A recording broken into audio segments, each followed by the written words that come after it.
Hello friend, welcome to back my YouTube channel Aman NCERT online classes. तो फिर से मैं आया हूँ।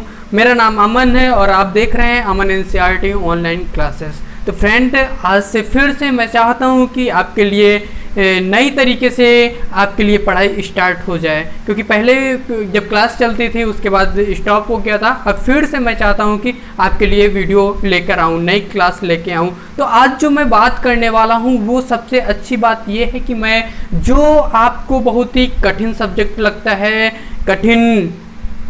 सब्जेक्ट में जो आपका टॉपिक है वो बहुत ही कठिन लगता है आपको, लेकिन मैं आपको बताना चाहता हूँ ये कुछ भी नहीं है, बहुत ही इजी है, सिर्फ आपको समझना है। तो मेरी आशा है कि आप समझेंगे, जो मैं बताऊंगा वो आपको समझ में आएगा, बहुत ही इजी लगेगा, क्योंकि यही मैंने पढ़ा है। जिस तरीके से मैंने पढ़ा वही उसी तरीके से आपको भी बताऊंगा, जो मैंने पढ़ा वही आपको बताऊंगा।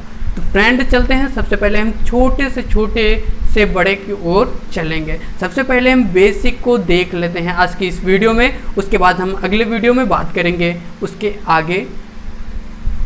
तो सबसे पहले आपसे रिक्वेस्ट है कि आप चैनल को लाइक कर दीजिए, चैनल को सब्सक्राइब कर दीजिए और आप बेल आइकन को भी प्रेस कर लीजिए, ताकि जो भी न्यू नोटिफिकेशन है वो सबसे पहले आप तक पहुंच सके। तो फ्रेंड, मैं एक बार और रिक्वेस्ट करता हूं कि आपसे रिक्वेस्ट है, अगर आपको कुछ भी नहीं समझ में आता है तो आप कमेंट करके मुझसे पूछ सकते हैं। चलिए स्टार्ट करते हैं। तो फ्रेंड, क्या है, सबसे पहले हम देख लेते हैं ट्रिग्नोमेट्री। ठीक है, अब ट्रिग्नोमेट्री ये होगा त्रिकोणमिति, हिंदी में क्या बोलते हैं, त्रिकोणमिति। तो फ्रेंड, अब देख लेते हैं हम इसमें क्या है। त्रिकोण मतलब कि ये हो गया आपका त्रिकोण, ये आपका हो गया त्रिकोण। इसका अगर अर्थ हम समझें तो इसका अर्थ होता है कि हम त्रिभुज की भुजाओं को ज्ञात करें। ये त्रिभुज की भुजाएं हैं, ये त्रिभुज की भुजाएं हैं, इनको हमें ज्ञात करना है। इसमें क्या होगा, और यहाँ पे ये तीन कोण होते हैं, त्रिभुज के तीन कोण होते हैं, आपको मालूम है। अब अगर यदि हम इन कोणों को माने, सबसे पहले हम कोण की बात कर लेते हैं, हम पहले कोण की बात कर लेते हैं। तो कोण, अब कोई भी दो है, एक बिंदु से जो भी दो लाइनें खींची जाती हैं, एक ही बिंदु से जो दो लाइनें खींची जाती हैं और उनके बीच में जो भी स्पेस होता है उससे हम कोण कहते हैं। ये अपनी भाषा में मैं बता रहा हूँ कि आप इस तरह समझ सकते हैं कि एंगल क्या होता है, कोण क्या होता है। जब हम एक बिंदु से दो लाइनें खींचते हैं तो उनके बीच की जो दूरी होती है, जो स्पेस होता है, उसको हम कोण बोलते हैं। ठीक है, आपको बहुत ही इजी मैं बता रहा हूँ, ये अपनी तरफ से मैंने डिफिनेशन बनाई है, ये आप इस तरह याद रख सकते हैं। तो अब बात यह है कि इनमें क्या है, इस त्रिभुज में इन भुजाओं को ज्ञात करना रहता है ट्रिग्नोमेट्री में।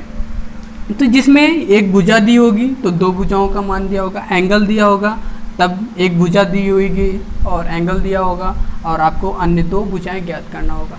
तो यही है इसमें। और जो भी इसको बनाया, जिसने भी इसको बनाया, इसने मतलब कि ये नाम दिया और इसमें कुछ फंक्शंस रखे हैं, उनके नाम क्या हैं, sine, cos, tan, cot, sec, cosec,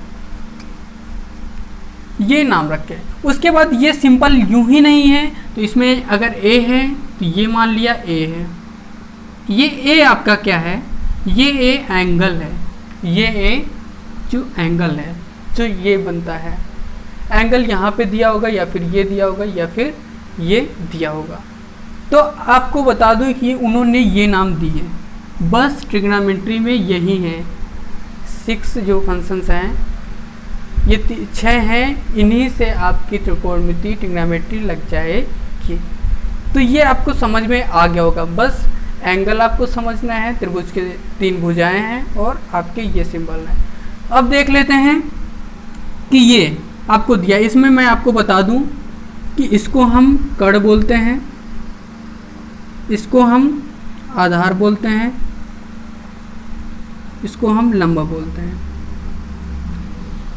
मैं आपको बता दूं, अब देखिए एक बहुत ही अच्छी बात मैं बताने जा रहा हूँ, वो आपको समझना है। जब जब एंगल ये दिया हुआ तो आपका लंब ये होगा, उसके सामने वाला क्या होता है, लंब होता है। ये आपको याद रखना है, नोट कर लेना है कि जो यहाँ पे एंगल दिया, एंगल के सामने वाली जो भुजा होती है वो लंब होती है और साइड वाली आधार होता है। बाकी कण जो सबसे बड़ी होती है वो कण होती है, जो तिरछा होती है उसे कण बोलते हैं। फ्रेंड ये समझ में आपको आ गया होगा।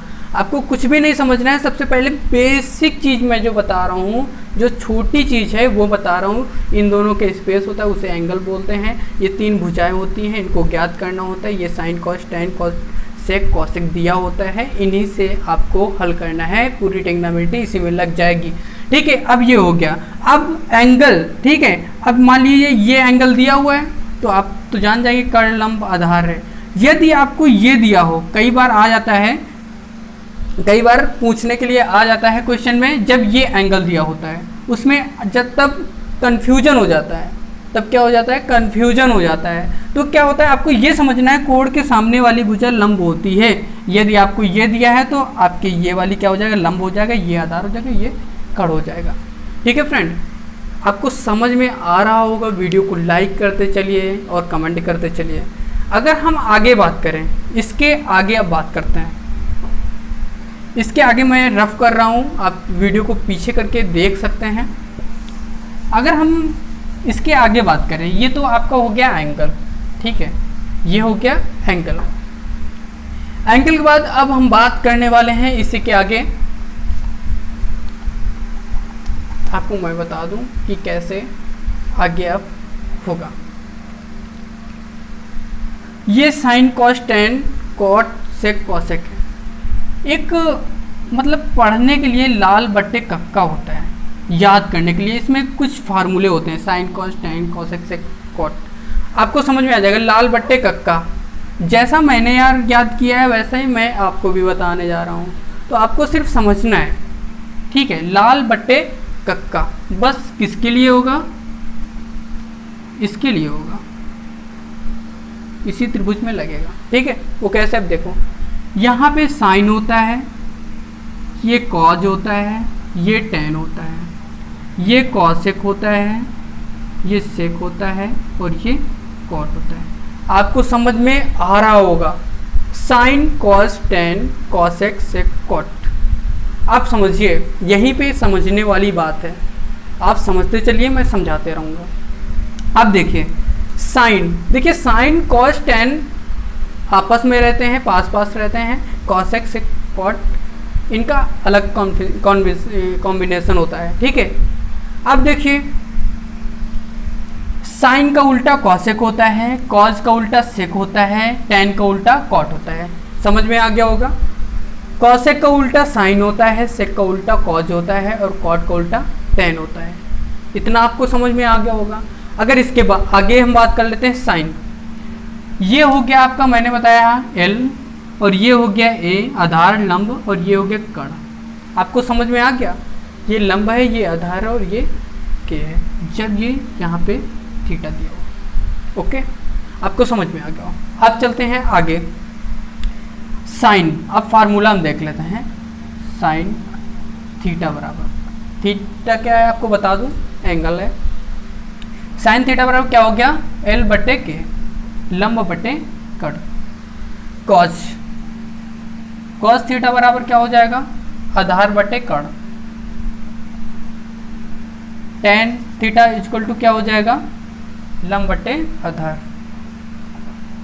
कॉसेक, कॉसेक थीटा बराबर क्या हो जाएगा, के बट्टे एल। देखिए जब हम ऊपर कर रहे थे ऊपर बट्टे ये कर रहे थे, लेकिन अब नीचे जब आ गया तो नीचे वाले बट्टे ऊपर, नीचे वाला बटे ऊपर वाला, के बटे। यार साइन का उल्टा कॉसेक होता है तो साइन का उल्टा कर दीजिए। सेक है, सेक थीटा, तो कॉस का उल्टा होता है तो इसको उल्टा कर दीजिए। बस बहुत ही इजी है यार, आपको सिर्फ लाल बट्टे कक्का याद कर लेना है, आपको ये वाले फार्मूले आपस में याद हो जाएंगे। कॉट थीटा बराबर क्या हो जाएगा, ए बट्टे एल। इतना यार श्योर है, आपको समझ में आ गया होगा ये बातें। आपको अगर नहीं समझ में आया आप पूछ सकते हैं, कमेंट कर सकते हैं, मैं आपको रिप्लाई दूंगा, बताऊंगा जो कुछ आपको नहीं समझ में आ रहा। इतना हो गया आपको। आपका इतना हो गया। आपको कोई दिक्कत हो तो बता दीजिए। इतने में यदि आपको कोई प्रॉब्लम है तो बता दीजिए, कोई दिक्कत है तो बता दीजिए। अगर नहीं है तो फिर मैं आगे क्या बढ़ूं। ठीक है, इतना हो गया। साइन का उल्टा कॉसेक होता है। ठीक है, एक तो ये हो गया किसमें, जब एल ए के बारे में पूछा जाए तो ये हो गया। अगर इसको रफ करने के लिए कहूँ तो कोई प्रॉब्लम नहीं होनी चाहिए। मैं रफ कर रहा हूँ क्योंकि इसी से सब कुछ आएगा, तो इधर मैं लिख रहा हूँ। तो फ्रेंड देखिए अब क्या हो, साइन, ये देखिए साइन थीटा बराबर क्या हो जाएगा, 1/कॉसेक थीटा, 1/कॉसेक थीटा। साइन थीटा को हम चेंज कर सकते हैं 1/कॉसेक थीटा में। और कॉस के बारे में अगर बात करें तो कॉस को हम बदल सकते हैं 1/सेक थीटा में, 1/सेक थीटा में। बिल्कुल समझ में आ रहा होगा आपको। tan को आप बदल सकते हैं कॉट में, और कॉसेक को बदल सकते हैं, जस्ट उसका उल्टा कर दीजिए, बस उल्टा करना है। और सेक को आप बदल सकते हैं कॉस में, और कॉट को आप बदल सकते हैं 1/tan में। ये हो गया। इसमें दो और फार्मूला है। ठीक है, tan और कॉट ये भी चेंज होता है, ये साइन और कॉज में भी चेंज होता है। ये आपको समझ में आ गया। अब देखिए tan थीटा बराबर होता है sin/cos, ये फार्मूला होता है, sin θ/cos थीटा। अब आपको बता दूं ये थीटा है, थीटा क्या है, एंगल है आपका। यहाँ पर कुछ भी हो सकता है, ए बी कोई भी सिंबल हो सकता है जिसका कोड ही मान होगा, मतलब वो उसे कोड ही कहते हैं। ठीक है, इतना आपको समझ में, इससे सिर्फ ये चीज़ आपको सिर्फ इससे आनी है। सिर्फ जब आपको ये पता हो जाएगा तो ये सारी बातें आपको समझ में आ जाएंगी। ठीक है, अब tan, अब कॉट का होता है, कॉट थीटा हो जाएगा क्या, tan का उल्टा होता है, tan का उल्टा कॉट होता है, कॉट का उल्टा tan होता है, तो इसको उल्टा कर दीजिए sin थीटा। तो फ्रेंड ये है, आज के लिए इतना ही रखते हैं, और आगे हम कल बात करेंगे, आगे फार्मूलों को लेकर आएंगे और एक्सरसाइज को भी लेकर आएंगे। और हाँ, सबसे इम्पोर्टेंट बात मैं ये बता दूं कि 9th में है, 10th में है, सब में किसी भी एग्जाम को आप देंगे तो ये क्वेश्चंस मिलेंगे और ट्रिग्नोमेट्री आपको मिलती रहेगी। तो आपको ध्यान से पढ़ना है, ध्यान से समझना है। और यार एक बात मैं और कहना चाहता हूँ कि वीडियो को शेयर जरूर करिए ताकि और भी बच्चे पढ़ सकें यार, और भी लोग देख सकें, जिससे कि मेरा मनोबल बढ़े और मैं आपको बहुत ही अच्छी तरीके से पढ़ाता रहूं, समझाता रहूं। तो आज के लिए इतना ही, मिलते हैं अगले टॉपिक पे और अगले क्लास में मिलते हैं। तब तक की जय हिंद।